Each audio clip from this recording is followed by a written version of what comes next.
Bonjour à toutes et à tous. Alors, oui, vous êtes bien sur l'interview des Changemakers, et non, nous ne sommes pas sur le plateau habituel, puisque nous avons la chance aujourd'hui d'être à Bercy, au ministère de l'économie et des finances, en compagnie de Cédric O, ministre du numérique. Bonjour Cédric. Bonjour. Alors Cédric, est-ce que tu peux nous dire avec tes mots ce qu'est une licorne? Alors, c'est assez intéressant parce qu'en fait, tout le monde parle de licorne, mais personne n'a la même définition. Et d'ailleurs, on voit dans les classements, dans le nombre de licornes, il y a toujours des définitions un peu différentes qui aboutissent à des nombres différents.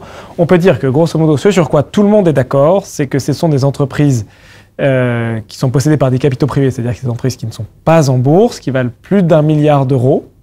Et après, il y a, grosso modo, nous, ce qu'on considère, c'est que les entreprises doivent être nées après l'an 2000 pour pouvoir être considérées comme licornes. Mais il y a des définitions qui varient un peu. Ce qui met tout le monde d'accord, ce sont des entreprises qui ne sont pas cotées et qui valent plus d'1 milliard d'euros.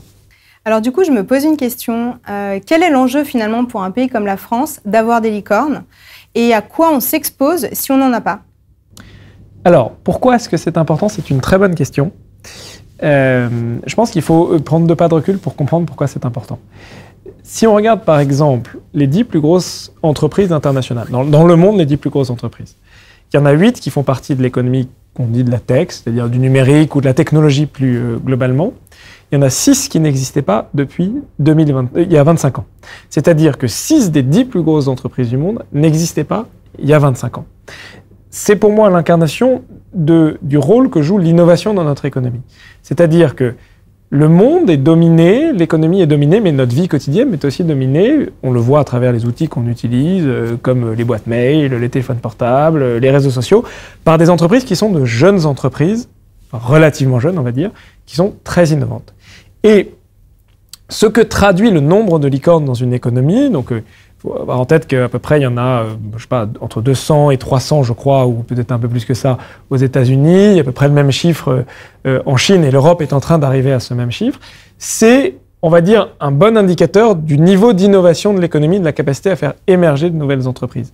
Et donc, dans le fond, plus on a de licornes, plus ça veut dire que notre économie est innovante, plus notre économie est innovante, plus on a des chances à l'avenir d'être parmi les économies les plus compétitives et donc d'avoir de la création d'emplois. C'est à plusieurs bandes, mais c'est un bon indicateur de la performance d'une économie à long terme et donc de sa capacité à créer de l'emploi. À l'inverse, si on n'en a pas, ça veut bien dire que d'une certaine manière, on a des soucis à se faire à long terme parce que ça veut dire que notre économie est peu innovante. Et j'ai l'habitude de citer cet autre chiffre qui est que, en moyenne, les entreprises du CAC 40 ont aujourd'hui plus de 110 ans. Leurs comparables anglo-saxons, leurs comparables chinois ont en moyenne moins de 20 ou 30 ans. Ce qui veut dire que notre économie a été bâtie par des innovateurs au 19e siècle et au 20e siècle. Et que ce qu'on n'a pas trop réussi depuis lors, c'est de renouveler ce tissu entrepreneurial. C'est pour ça qu'on a besoin de licornes aujourd'hui. Alors c'est très intéressant ce que tu dis, d'autant plus que si on suit un peu l'actualité, on a vu ces derniers mois émerger énormément de licornes en France. La question qui me vient, c'est finalement, puisque tu es un peu derrière tout ça, quelle a été ta stratégie, quelle a été la stratégie de l'État pour arriver à rajeunir cet écosystème? Alors, je ne pense pas qu'on puisse dire que tout dépend de moi, mais je pense que ce qu'on peut dire, c'est que derrière l'attention particulière qui a été donnée à l'innovation, on va dire par les gouvernements d'Emmanuel Macron depuis 2017, il y a une vision de l'économie, en tout cas une conception de ce qui se passe et des dynamiques à l'œuvre. Et je crois que ça vient de la discussion qu'on avait juste avant, c'est-à-dire de se dire, dans le fond, l'économie européenne était en perte de vitesse parce que toutes les très grandes entreprises qui ont fait la réussite et la prospérité de l'Union européenne, en fait, n'ont pas vu de successeurs émerger. Et donc, les cycles de l'économie, c'est que il est normal que des entreprises durent longtemps, mais il faut qu'il y ait des renouvellements parce que ça montre que c'est innovant. Et qu'on avait raté une partie des marches précédentes.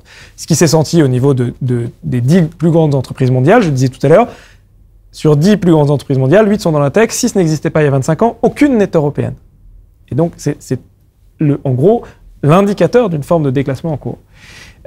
Et donc, nous avions la volonté, avec le président, avec Bruno Le Maire, avec les premiers ministres successifs, de faire en sorte de créer l'écosystème, de créer les conditions de réémergence de nouveaux champions.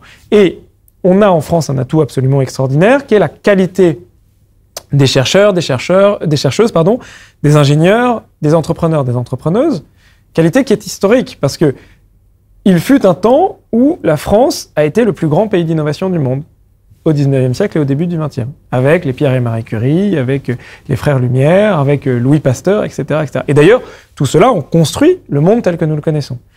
Mais que, pour plein de raisons, notamment parce que la France, en matière de fiscalité du capital, en matière de marché du travail, n'avait plus créé le monde, ou en tout cas l'écosystème ou l'environnement qui permettait à ces entreprises d'innover, à ces entrepreneurs, d'innover, eh bien, une partie d'entre eux partait aux États-Unis, une bonne partie d'entre eux d'ailleurs. C'est pour ça qu'une partie de nos prix Nobel est partie aux États-Unis. C'est pour ça qu'aujourd'hui, quand on regarde les patrons des grandes entreprises américaines du numérique, les patrons de l'intelligence artificielle sont quasiment tous français, mais ils ne sont pas en France. Et que donc, si on recrée en France un environnement fiscal, en matière de droit du travail, en matière aussi de messages, c'est-à-dire de dire à ces gens-là qu'ils étaient importants, eh bien, on avait tous les atouts pour s'en sortir. Et c'est ce qui s'est passé. C'est-à-dire que Emmanuel Macron, non seulement il a dit aux entrepreneurs et aux entrepreneuses, on croit en vous, on compte sur vous, vous êtes responsables d'une partie de l'avenir de ce pays, et en même temps, il y a un certain nombre de réformes, pas toujours faciles à mener d'ailleurs, qui ont été menées pour faire en sorte d'aligner les preuves d'amour avec l'amour. C'est-à-dire, on veut créer l'environnement. Est-ce qu'on est au bout de l'histoire? Pas du tout. Il faut qu'on aille encore plus loin, parce que tu parlais des licornes tout à l'heure, c'est pas assez. Je veux dire, nous, on veut des entreprises qui seront les Google, Facebook, Amazon de demain. Il y a probablement encore beaucoup de choses à faire, mais en tout cas, on est sur le bon chemin. Eh bien, ça tombe bien, c'est la dernière question que je voulais t'adresser. Quels sont les next steps maintenant? À quoi on a envie de rêver pour la France? Alors, ce que j'aimerais, c'est deux choses. C'est un, je pense qu'il ne faut pas se contenter de ce qu'on a. C'est-à-dire, on a la capacité d'avoir des géants de l'innovation en Europe et en France, mais ça doit être l'objectif. Et une licorne, c'est très bien. Une entreprise qui vaut 1 milliard d'euros, c'est très bien. Il faut juste avoir en tête que Google, Facebook, Amazon, ça vaut 1000 milliards d'euros. Donc, on veut demain avoir une entreprise qui vasse 10, 20, 100 milliards d'euros.